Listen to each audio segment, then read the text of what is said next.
주는지 난 알 수 없도다.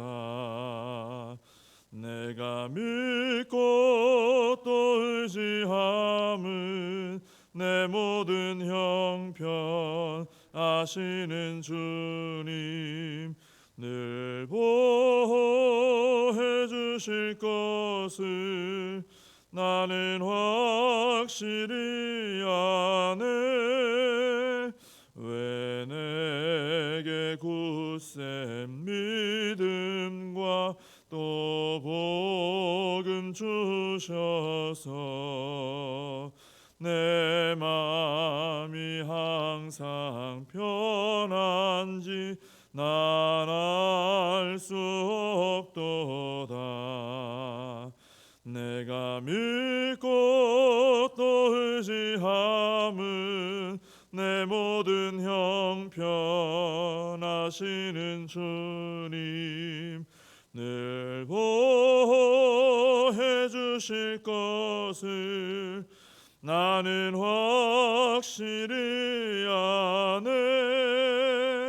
왜 내게 성령 주셔서 내 마음 감동해 주 예수 믿게 하는지 난 알 수 없도다. 내가 믿고 또 의지함은 내 모든 형편 아시는 주님 늘 보호해 주실 것을 나는 확실히 아네. 주 언제 강림하실지 혹 밤에 혹 낮에 또 주님 만날 그곳도 난 알 수 없도다.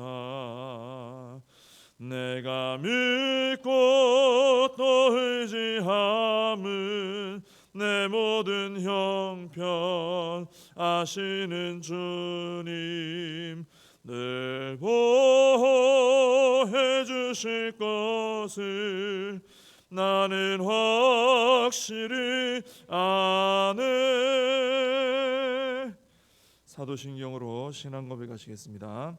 전능하사 천지를 만드신 하나님 아버지를 내가 믿사오며 그 외아들 우리 주 예수 그리스도를 믿사오니 이는 성령으로 잉태하사 동정녀 마리아에게 나시고 본디오 빌라도에게 고난을 받으사 십자가에 못 박혀 죽으시고 장사한 지 사흘 만에 죽은 자 가운데서 다시 살아나시며 하늘에 오르사 전능하신 하나님 우편에 앉아 계시다가 저리로서 산 자와 죽은 자를 심판하러 오시리라. 성령을 믿사오며 거룩한 공회와 성도가 서로 교통하는 것과 죄를 사하여 주시는 것과 몸이 다시 사는 것과 영원히 사는 것을 믿사옵나이다. 아멘. 시편 119편 121절부터 128절까지 말씀을 보겠습니다.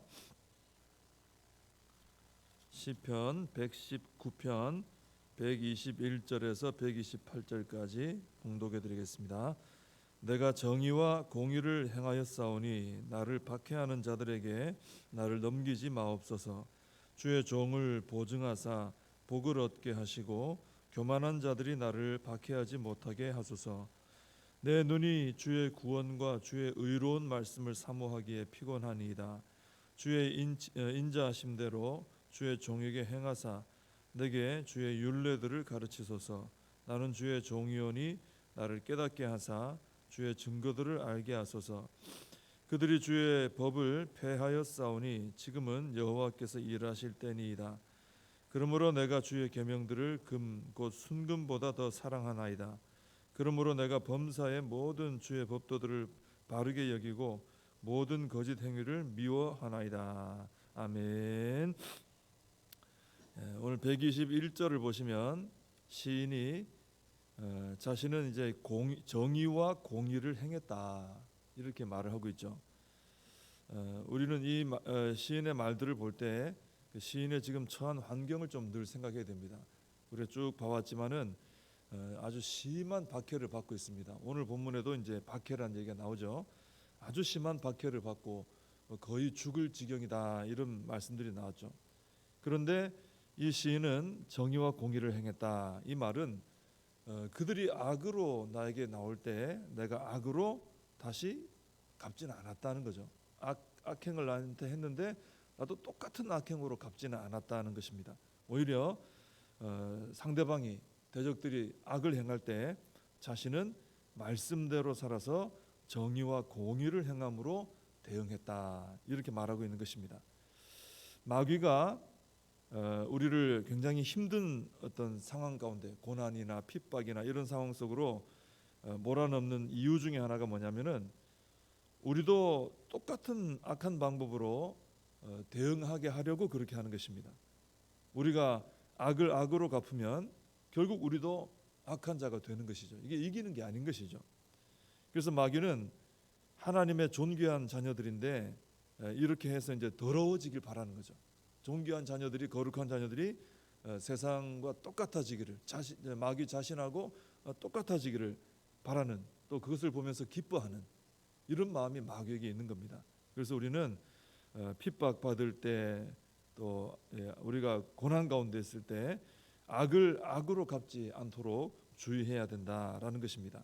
그리고 오히려 우리는 하나님 말씀을 따라 정의와 공의를 행함으로 말씀 따라 움직이면 된다는 거죠. 그렇게 대응을 해야 됩니다. 그럴 때 하나님께서 이기게 해주시는 것입니다. 122절에서 시인은 하나님께 자신의 보증이 되어달라. 우리 보증 선다 뭐 이런 얘기 하잖아요. 보증인 있느냐 뭐 이렇게 물어보기도 하고. 근데 이 시인은 하나님께 하나님 저한테 보증인이 되어 주십시오. 이렇게 이제 말씀을 드리는 거죠. 그래서 자신이 복을 얻게 해주시고 교만한 자들이 자신을 박해하지 못하게 해달라 이렇게 기도합니다. 뭐 예를 들어서 어떤 빚을 많이 진 분이 있는데 하루는 채권자들이 와서 독촉을 한다고 합시다. 근데 그때 누가 봐도 알 수 있는 세계적인 아주 거부가 큰 기업의 총수가 그 자리에 나타나 가지고 내가 이 사람을 보증하겠어 이렇게 말을 해버리면은 그 채권자들이 뭐 별 말 없이 갈 겁니다. 뭐 이런 유명한 분이 보증이 돼준다는데 하고 갈 겁니다. 그리고 빚진 분은 당당하게 일어서게 되겠죠. 근데 성도에게는 하나님께서 그렇게 보증인이 되어 주신다는 겁니다. 내가 이 사람의 보증인이요 하고 하나님께서 나서 주신다는 거죠. 이 마귀가 조롱하고 핍박을 해도 하나님께서 나의 보증인이 되시기 때문에 그래서 하나님의 자녀들은 두려워할 거 없다는 거예요. 그리고 우리가 하나님의 이름으로 당당히 나가면은 이 마귀의 세력들은 떠나가게 된다라는 것입니다. 하나님께서 나의 보증이 되시는 것을 믿고 우리가 담대하게 거룩한 믿음의 삶을 살아야 되겠습니다. 123절에 보시면은 시인이 123절을 좀 이렇게 의역할 수도 있겠죠. 자신이 눈이 빠지도록 하나님께서 도우실 날을 기다린다 이런 의미입니다. 123절은 아주 눈 빠지게 하나님 나에게 보증인이 되어주시고 그죠? 나를 도와주시는 그날을 기다린다는 거예요. 그래서 성도가 이 핍박받는 기간이 있잖아요. 핍박받고 고난받고 하는 그 기간은 단순히 핍박만 진행되는 기간이 아니고 이렇게 하나님의 도우심을 소망하며 기다리는 기간이다. 이렇게 볼 수 있습니다. 자, 이렇게 하나님의 도우심을 소망하며 기다리는 사람은 핍박 속에서 인내를 배우게 되는 것이죠. 그래서 그 핍박 가운데서 끝까지 그 사람은 믿음을 지키게 되고 결국은 하나님의 도우심으로 승리를 하게 되는 것입니다. 그래서 우리가 참 어려운 기간이 있을 때 그럴 때는 참 어렵다는 것도 있지만 이 기간을 통해 내가 하나님의 도우심을 바라보고 소망하는 그 훈련의 기간이구나. 인내를 이루어가는 기간이구나. 그렇게 생각하면 된다는 것입니다. 124절에서 시인은 주의 인자하심을 구하고 있죠. 우리가 119편 말씀을 쭉 읽어볼 때 이 시인은 항상 하나님의 인자와 긍휼을 구하고 있습니다. 왜 이렇게 인자와 긍휼을 구할까요? 왜냐하면은 만약 하나님께서 공의를 따라서만 자신을 대한다, 하나님의 공의로만 자기를 대해준다, 그러면은 이 시인은 자기가 심판받을 수밖에 없는 죄인다라는 것을 잘 아는 거예요. 그래서 인자하게 여겨주시고 긍휼히 여겨달라, 선대해달라 이렇게 기도하는 것입니다. 그래서 우리도 이 시인처럼 날마다 하나님의 인자와 긍휼을 구해야 되는 것입니다. 우리가 주여 불쌍히 여겨 주옵소서 하잖아요. 그 기도가 우리에게 필요한 것입니다. 정말 하나님께서 법대로만 우리를 대하면 어떻게 될까요? 하나님께서 하나님의 법의 기준으로 우리를 철저하게 대하시면은 우리 중에 누구도 살아남지를 못하죠. 하나님 앞에 다 연약한 죄인이기 때문에. 그래서 우리는 하나님의 말씀을 묵상하며 말씀대로 열심히 순종하면서 살아가면서도 또 동시에 하나님의 인자와 긍휼을 구하며 살아야 된다 하는 것입니다. 하나님 오늘도 저를 불쌍히 여겨 주옵소서 기도해야 되는 것이죠. 124절 125절을 보면 시인은 주의 율례들을 가르치소서, 나를 깨닫게 하사 주의 증거들을 알게 하소서 기도합니다. 이 시인은 쭉 앞에서 봐왔지만은 계속해서 하나님 말씀을 배우려는 그런 강한 열망을 계속 말을 하면서 이렇게 오고 있습니다. 근데 이 시인은 지금 느긋한 때가 아니거든요. 형편이 좋을 때가 아니고 아주 심한 고난을 경험하고 있습니다. 아주 힘듭니다. 그런데 이 119편 전체적으로 볼 때 이 고난에서 나를 건져 주십시오 하는 그런 기도도 나오지만 그보다 더 많이 언급되고 있는 것이 바로 하나님의 법을 배우겠습니다, 깨닫게 해주십시오 하는 이런 기도가 더 많이 나온다는 거죠. 그래서 우리는 여기서 알게 되는 것은 말씀을 배우는 것은 어떤 내 형편이 되고 환경이 되고 또 시간이나 이런 것이 여유가 있고 그래서 좀 시간도 남고 여유가 있으니까 말씀을 배울까, 그게 아니라는 것이죠. 내가 비록 언제 죽을지 모를 극심한 핍박 가운데 있어도 이 시인의 모습에서 보는 것처럼 우리가 어떤 어려운 환경 속에 놓여 있어도 우리가 지금 굉장히 바쁘고 힘든 일이 있다 할지라도 하나님의 말씀을 배우려는 이 열망은 품고 있어야 되고 실제로 말씀을 배워 나가야 된다는 것입니다. 참 이 시인이 우리에게 주는 참 그런 귀한 교훈이 있습니다. 그래서 우리 이 시인과 비교해 볼 때 우리가 지금 우리는 말씀 배우기 참 좋은 때를 살아가고 있는 것입니다. 말씀을 읽고 묵상하고 공부하고 하는 그런 기회들이 주어지면 우리는 이 시인처럼 열정적으로 참여해서 말씀을 날마다 배워나가는, 더 깊이 깨달아 나가는 우리가 되어야 하는 것입니다. 126절을 보시면 주의 법을 폐하는 일이 일어날 때는, 이제 그런 일이 일어난다 그러죠. 지금 주의 법을 폐하는 때가 있다. 그런데 이때는 하나님께서 일하실 때, 즉 심판의 때가 가까이 온 것이다 라는 말씀이 나옵니다. 오늘 우리가 살아가는 이 시대를 볼 때 그렇죠. 하나님께서 일하실 때가 됐구나, 그죠?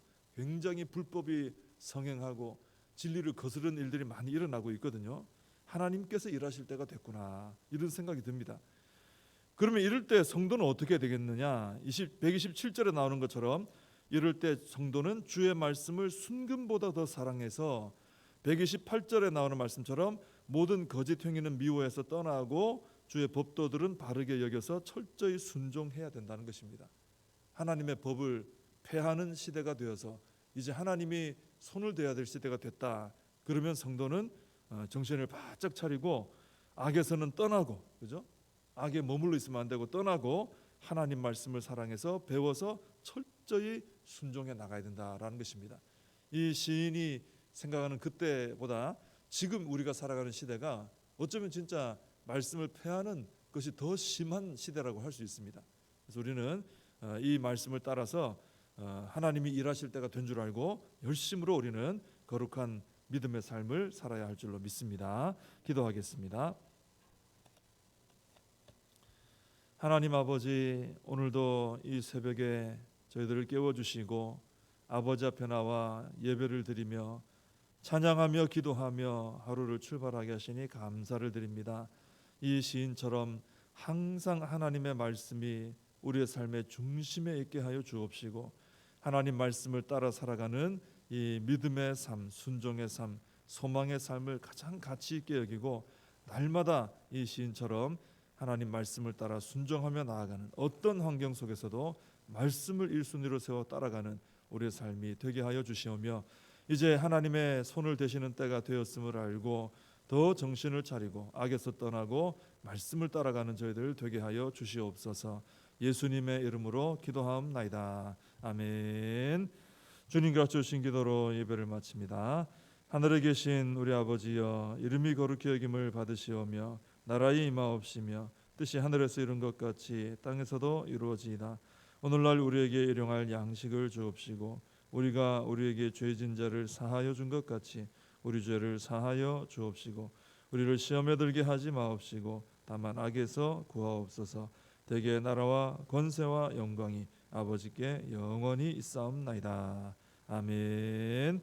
말씀 붙들고 기도하시고 이 나라 민족을 위해서 또 우리 교회와 다음 세대 우리 사명 붙들고 함께 기도하겠습니다.